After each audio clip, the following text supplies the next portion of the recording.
You go with the flow, you know. This is not a candidate forum, right? This is an issue forum, so, you know, we don't have to play by all the neutral rules so much, right? You'll each get an equal opportunity, of course, to make your case about Measure U. That's the important thing here tonight. So I've already done the league commercial, but let me add that, as I said, we are an organization of men and women. We like to make that clear, and we welcome you to join us because our mission is to encourage the participation of people in government and to encourage political responsibility. And so we do that by educating voters, registering voters, and doing studies on issues. So tonight, we're going to hear from two great speakers about a very important issue for residents of the city of Sacramento. If you don't live in the city, this won't impact you. But I'll do a brief, very short explanation, neutral, of Measure U, and then turn it over. And we will begin with Mayor Steinberg as the proponent of Measure U to make your case. So Measure U, folks, would renew the existing half-cent sales tax that expires at the end of March 2019 and increase that tax by a half cent. And that would equal an 8.75% sales tax for Sacramento. By keeping Measure U as a general tax, it only requires a majority vote. So we'll begin with 5 minutes each, opening remarks. Mayor Steinberg. Thank you very much, Paula, and thank you to the League of Women Voters. Thank you to all the sponsors of tonight's forum. Thank you to all of you for coming out. You know, like Sacramento, people care and are committed to learning the facts. Craig, nice to be with you. I look forward to a good discussion here tonight. Likewise. So after 14 years of service in the state legislature, I decided to run for mayor of Sacramento in 2016 and laid out a very clear platform. I want to be mayor of this city because I want to help elevate the city's economic renaissance and connect that renaissance to the neighborhoods, especially the disadvantaged neighborhoods. And I think about March of 2018 and the weeks after the unacceptable Stephon Clark shooting, and two different events I attended that stick in my mind. I attended the opening of a new tech company called Highland Power that seeks to manufacture small batteries for electric vehicles. And they want to build a manufacturing plant here. They want to locate in the downtown. And it's part of that new economic energy that we have here in Sacramento. And then I went to Parkway Elementary School in South Sacramento and met a young man named DeAndre, a third grader, who was sweetest kid, African-American kid, precocious, asked me lots of questions, engaged me for like 20 minutes. And his family is intermittently homeless. He's in third grade, he's behind in school. And he asked me if I had the keys to the city. And I said, well, I don't have all the keys, but I know I have one key. And that is the ability to help build a city that assures that DeAndre has a chance, a real chance to work at Highland Power and in new industries like that. And I asked this question, why should a third grader in South Sacramento have any less of a chance at a better life than a third grader in East Sacramento? And so as I look at our city, here's what I see. I see this tremendous energy, and I see a great economic divide. And I see little, if any, public capital going into economic development. We do one thing at a time here, and the one thing rarely, if ever, includes our disadvantaged neighborhoods. We don't have the capital to invest in small business. We don't have the capital to improve the blighted commercial corridors in our neighborhoods that are at the center of a lot of our diversity and energy and history. We don't have the ability to put real skin in the game as UC Davis crosses the river to build at Aggie Square and 25,000 new jobs in the innovation technology sector. We have an affordable housing crisis and have $2.5 million on our housing trust fund, enough to subsidize 15 affordable housing units. And we have a homeless problem that I'm aggressively tackling with my colleagues, but I'm begging, borrowing, and not stealing, but practically, to try to raise the money to be able to put up a shelter in North Sacramento and to fund the services that are going to get thousands of people off the streets, no sustained funding. And we are woefully deficient in investing in our young people. We pilot everything in this city, $500,000 for creative economy pilot for young artists in the neighborhoods, $7 million worth of applications, and no ability to replicate or do that again. And so Measure U has worked.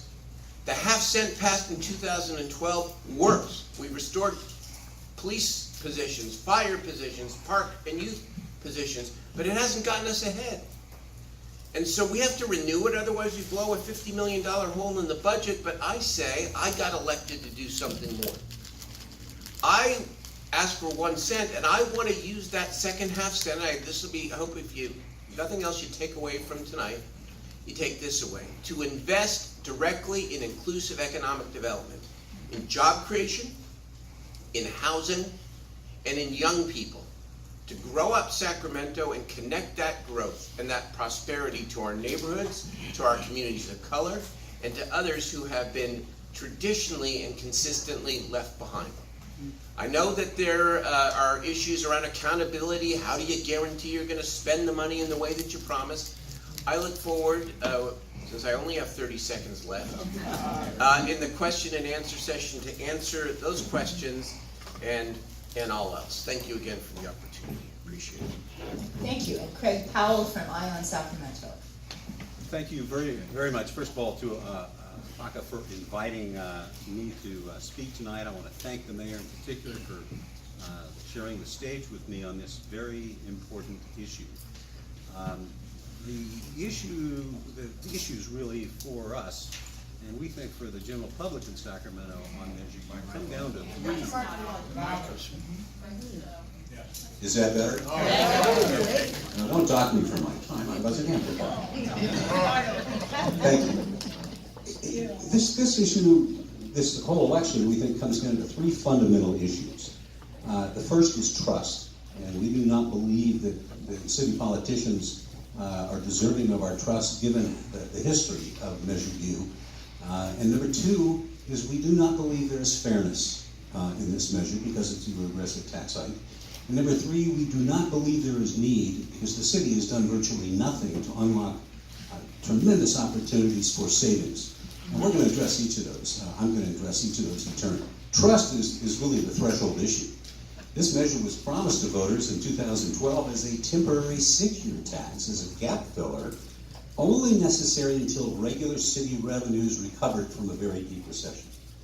The measure passed overwhelmingly because the city was on its back. It fired about 1,500 or 2,000 employees, and it was needed at that time. This is a completely different day. The economy is booming. City revenues are booming. They're up 35% since the recession. It's $120 million, not counting Measure U. They've increased 16% in just the last 2 years. So the city is floating in new money, additional revenues. This is simply not needed. So they promised us a temporary 6-year tax. Despite the recovery, they broke that promise. They promised us that Measure U would only draw $25 million out of Sacramento's pockets. It's actually drawing in close to 50 today because of an error they discovered soon after the election. But probably most concerning to us are all of the promises that are being made on this general tax hike. And none of these promises are legally enforceable. They would have to have a 2/3 special tax in order for any of these to be enforceable. This is a blank check to the city council. And the problem is the city is facing an exploding debt for its pension costs. It's a $62 million bill coming due. That's per year in just the next few years. This is not maybe it's going to happen, might happen. It is an absolute mathematical certainty to happen. $62 million, CalPERS has advised the city, is going to have to be paid. Now, regular city revenues tend to cover rises in regular city expenses, increased salaries and operating expenses. So when the city gets slammed with a $62 million new bill, in one hand, saying due on demand, and they get $50 million in new net taxes from this tax hike, guess where the money goes, folks? It doesn't go to a single one of these new programs you would like to fund it. We'd all like to see all those things done, Darrell. We would wish you the best success and achieving all of them. But we know simple math, and simple math is, as a legal claim, the CalPERS bill has to be paid first. And it will absorb all of the new $50 million that Measure U will raise. And that's going to disappoint a tremendous number of people in this community and throughout Sacramento. Because that is the hard, cold truth. It is a pension tax. And unfortunately, the city has done very little to minimize its pension costs. Now, there are things it can do. It can require every city employee to contribute half of the cost for their own pensions. And we believe that should be done. It would save $30 million a year. ION Sacramento, the group that I head up, the local watchdog and policy group, is releasing a report in the next couple of days called A Roadmap to a Post-Measure U Sacramento that identifies over $125 million worth of spending reductions the city can enact, if they have the will to do so, without having any impact on the service levels of core public services. Finally, on the issue of fairness. How fair is it to impose the highest sales tax rate in the region at 8.75% on the population, the Sacramento population, which has the lowest per capita income in the region? I don't know under any moral measurement that could be considered fair. It's grossly regressive. And the irony of trying to tax the poorest people to supposedly help them is absurd. We're talking about people without the discretionary income to pay this tax. So we'll talk about it more in the next round of questions.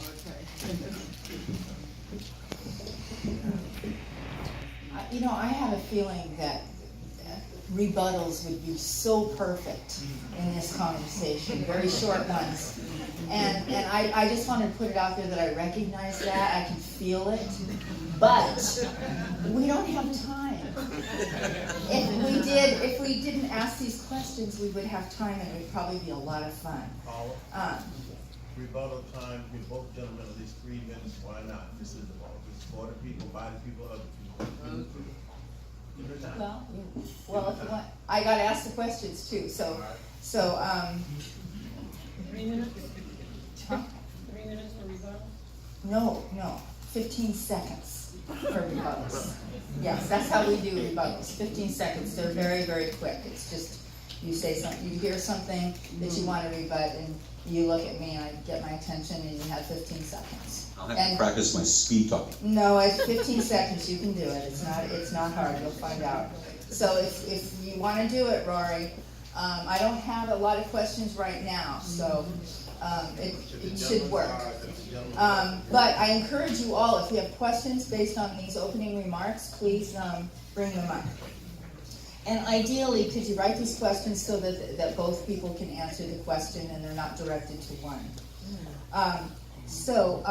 Now we're going to begin with Craig. Can the city survive without the loss of Measure U funds? If so, how? Yes, and this is part of the dirty little secret of how Measure U got on the ballot.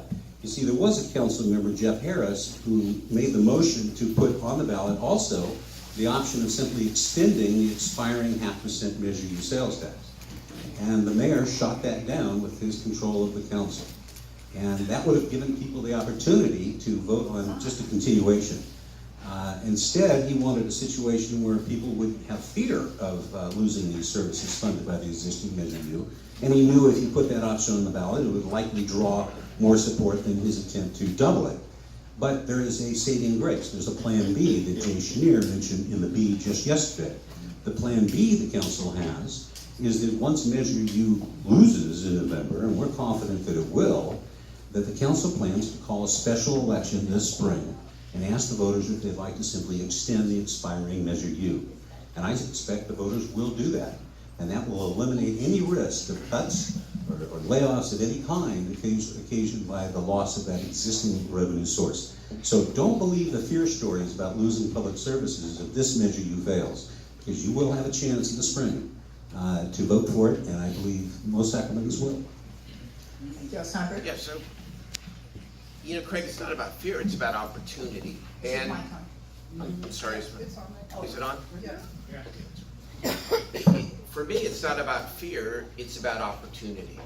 And of course, you talk about Jeff Harris, who's a very fine colleague, but the council voted 7-1 to put this on the ballot. It's not because of fear of me, I'm one member.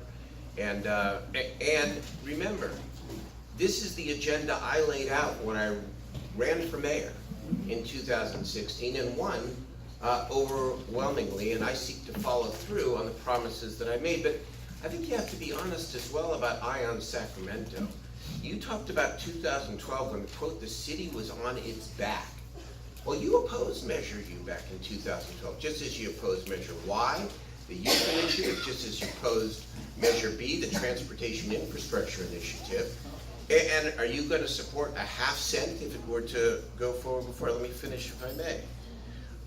There's no breaking of a promise here. This is why we're taking this measure to the voters. The voters can say yes or no, and of course we will respect their will. And let me get to the pension issue, because I think it's actually the most interesting argument. You make the point that I, Darrell Steinberg, am lying to the public. It's really what you're saying. And okay, I mean, I've been around long enough to be able to take the shots. You can keep them coming. But 22 years of public life, number one, I have always followed through on my promises. I am saying to people that I want this full cent because I want to invest in economic development with a focus on our neighborhoods. And yes, I have laid out a number of ideas about how that money could be spent. But here's where you really miss it, and especially as someone who comes from a more fiscal, conservative background, you never acknowledge the following point. The only way to grow a tax base is to create more high-wage jobs and to build a modern economy. Why isn't that something that we can all be in favor of? And you know, in Sacramento, we don't have the public capital to be able to do that. It took 11 years to break ground for the iconic Powerhouse Science Center on the riverfront. We've had these commercial corridors that are rich with diversity and history, but yet have been blighted for 30 years. We've planned a plan. What is your plan for investing in inclusive economic development? And yes, I will stipulate that the sales tax is regressive. But you know the California Constitution. City government doesn't have the same tools. We can't do a property tax. We can't do an income tax. Sales tax is what it is, and so here's how we remedy that. We promise, and I follow through like I have done throughout my entire career, to invest these resources predominantly back in the neighborhoods where people are going to be paying. And by the way, if you look at the early endorsements here, why is it that the Metropolitan Chamber of Commerce and the Central Labor Council and the Building Industry Association and the building trades and Build Black, folks that you don't often see all on the same endorsement page in too many elections, are all strongly supportive of Measure U because they want the resources and the capacity to be able to invest in our neighborhoods and to be able to invest in job creation and housing. And they recognize that if we're smart and we're strategic about it, we'll not only solve the pension problem by increasing the tax base, it will create real opportunity for lots of people who currently can't see any opportunity for them. Thank you. 2 minutes now? Yeah, that seemed kind of long. Well, you didn't call it, you have to call it to the people, to the two speakers to let them know. I was still at 5 minutes because you didn't call it. It's 5 minutes opening remarks. We would never give 5 minutes per question. Okay. I'll take my 5 minutes, and then we can institute the lower. It wouldn't be 5 minutes. I will withdraw the last 90 seconds of my Okay, so he got right at. A little extra. No, he got 5. He didn't get extra, he got 5. But you didn't call it. I'll give Craig 5. So Craig, you Mr. Mayor. I you get 2 minutes, Craig. Craig, why don't you take a little time here, 2 minutes. because I think you did get cheated a little. What, 2 minutes? Yes. Okay, let's talk about it. A few things here. Ion Sacramento has supported several taxes, as a matter of fact. What we don't like is waste. Although taxation is not so much our bugaboo, it's about waste.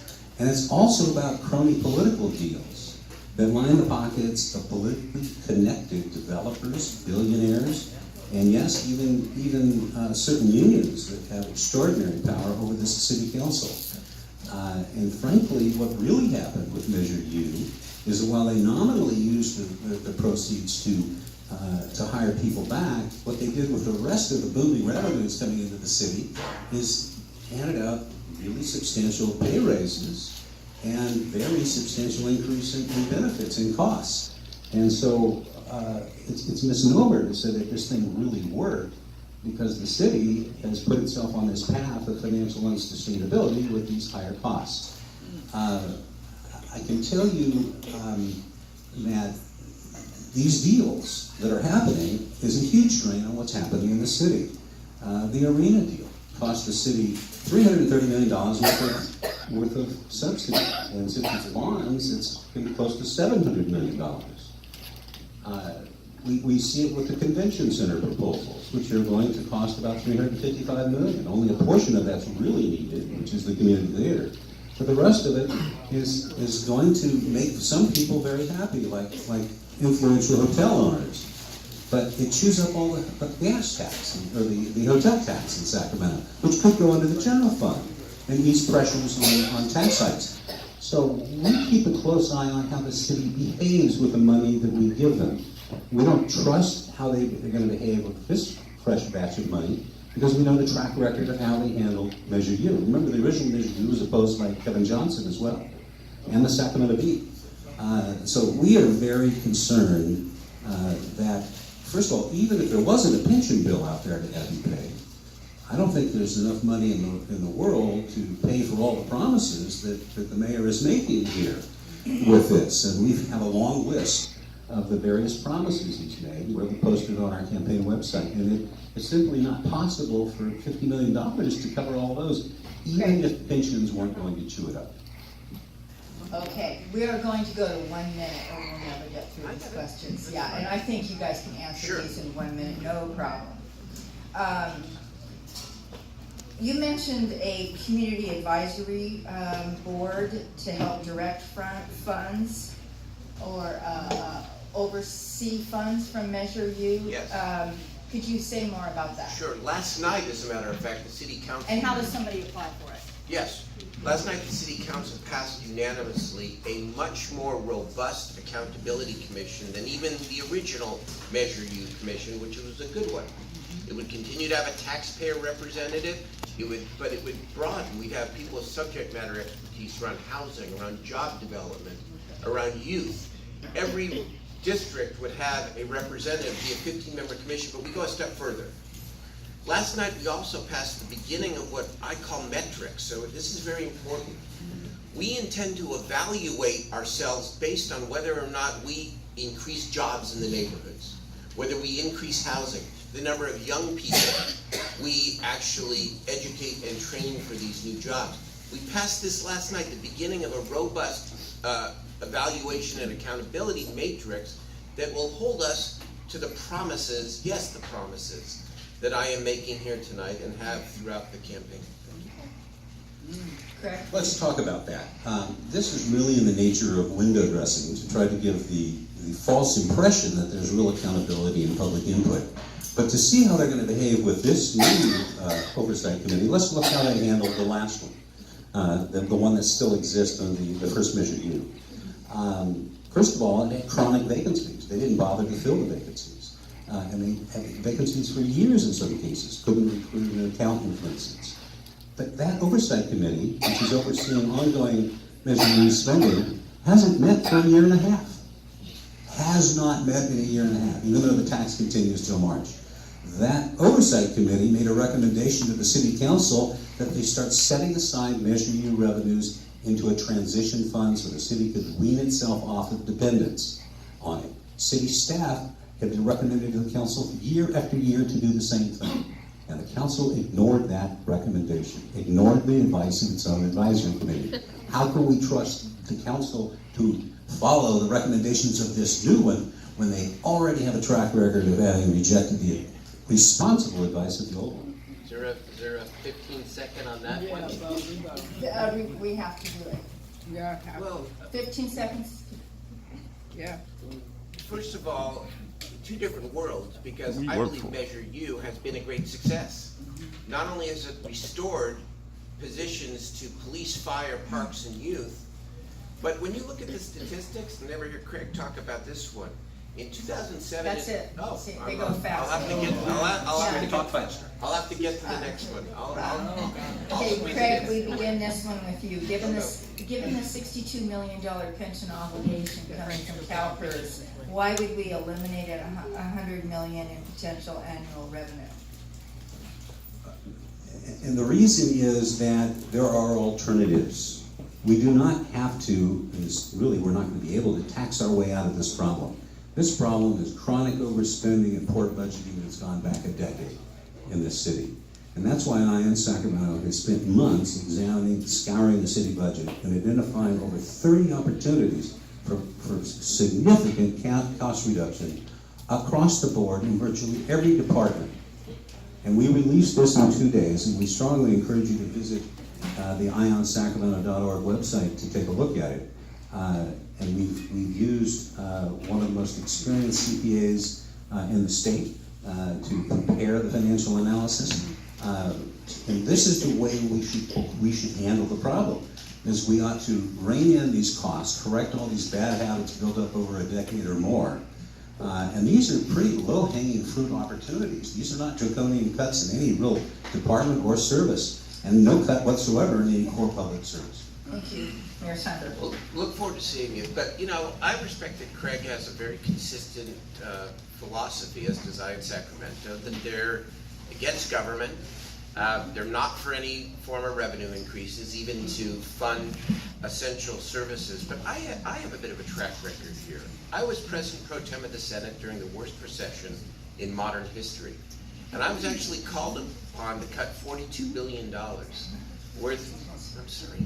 I was actually called upon to cut $42 billion worth of state services over the course of many years, and I did so. And by the end of my tenure, I was the last standing legislative leader, and the state was in better fiscal shape, but I know this from that experience. If you think you can cut $120 million from a budget, city budget, with efficiency, and not lose police officers, not lose firefighters, not lose youth workers or parks workers, and not create real damage to the already beleaguered neighborhoods of the city, I don't think your views are consistent with the majority of people in Sacramento. Well, I will personally deliver to you, Darrell, a copy of our report, so you get a chance to see firsthand what our ideas are. Okay. And I think you'll be surprised. There may be some good ones in there. We'll look at them. A couple of things on this. Darrell has repeatedly said we're against tax hikes, and that's just not true. We have been a supporter of the library tax hike, flood control tax hikes, and a number of others. And we are not anti-government. We spend a lot of our time in trying to help government get better. We're not opposed to government. We are trying to nurture government and improve it. With regard to his record of cutting costs, you know why he did that when he was in the state legislature? It wasn't because he wanted to. It's because he was forced to. You're right. And I'll tell you, we will never see this city refrain or restrain increasing costs unless they're forced to do it. If you approve Measure U, you let them kick this can down the road a few years, and they'll be back with another tax hike. If you reject Measure U, they will have no choice but to do exactly the kind of work that he did in the legislature, which is to start reducing costs. 15 seconds. I get 15. You are right. I didn't do it because I wanted to do it. I did it because I had to do it, but I was also very aware of the pain and the damage that occurred to a lot of people who didn't deserve it. The developmentally disabled, people with mental health issues, people who need health care, university students. You better believe it was a miserable experience. We did what we had to do. But I know the pain of cuts, and you can't cut $125 million or even close to that from a budget without causing real pain. It's just a fact. I think you'll be delightfully surprised. Okay. Mayor Steinberg, is it true that raising sales taxes hurts the poor and working class the most, and raising sales tax will raise the cost of food for working families? Well, first of all, let's put this sales tax number in perspective. 8.75 would still be lower than many major cities in California. Long Beach, Los Angeles, Oakland, San Jose, 333 cities, in fact, in California, have a higher rate than 8.75, which would be the rate if we passed Measure U. And by the way, the state sales tax, we got 0.25% in 2016, so at least since 16, it's 0.25% net increase. And I stipulated and agreed that it is not the preferred form, but it is the only tool we have. And I want to be held accountable to returning those resources to the neighborhoods and to build up a modern economy that leaves no one behind in Sacramento. That's what I ran on. Measure U is my attempt, our attempt to follow through on that promise. Okay. So, quick rebuttal on that. This would put us at a higher rate than San You get to Francisco. answer it. You get to answer, you get a full minute. I get the 15 seconds on Go, the way back. go. The fact of the matter is, however we dish up this time and slice it and dice it, an 8.75% rate would be the highest in our region, taxing the lowest income people in the region. It is morally reprehensible to impose that burden on people, particularly at this time when rents are skyrocketing, cost of living is skyrocketing, gas is going up. It is a brutal and cruel practice. And I'm astonished to see a, traditional liberal Democrat advocate something like that. Now, I know you desperately want to raise money, but I'm sorry, Mr. Mayor, that's a bridge too far.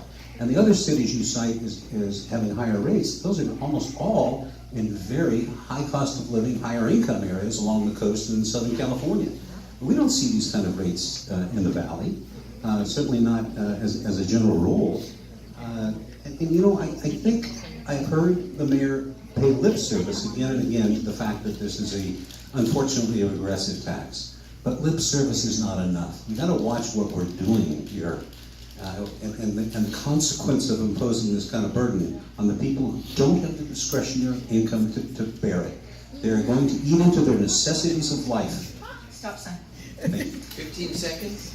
I was rambling. Many of the same people who don't have adequate opportunity for high wage employment. Many of the same people who can't afford, because of the lack of supply of affordable housing, to be able to live in our community. So you raise the money, you put it back and invest it in the people. I think it's a worthy trade-off. Thank you. Well, we've been given the hook already. Yeah. Yeah. Yeah. I told you it was going to be fast, but We're having fun. I know. I was having fun too, and there's some really great questions here. But I'm going to ask one more question, and then we will go to right. Yeah. Then we'll go to the 1-minute closing statement. And this question just is pretty simple. Who's endorsing your positions? Who goes first? Mayor, you can go first. I'm sure you've got a very long list that you've been... It's long and it's growing, but again, it's diverse. It's the Chamber of Commerce, the Central Labor Council, the Building Industry Association, the Police Officers Association, the Firefighters Build Black, the Boys and Girls Club, Sacramento Area Congregations Together, and the Sacramento Bee. Everyone agrees. We need more investment, more capital, especially in our neighborhoods. There's a political establishment in this town, and that political establishment has this close symbiotic relationship with power. And power wields great influence over the leaders of our nonprofit organizations, particularly when certain promises are made of support. So let's be adult about what really is happening here. The endorsements that I care about, the endorsements that are going to be cast in this election in about a week, and then we will see what the people think. And I mean, we are confident that we will prevail in this. The mayor has run 4 different polls, and each one has progressively, and 3 out of the 4, including the last one, showed declining support, month by month by month by month. I think people are wising up to the fact of how this hurts people, how we cannot trust the city in light of its gushing revenues to treat this, to spend this money responsibly, particularly in the face of the $62 million pension bill.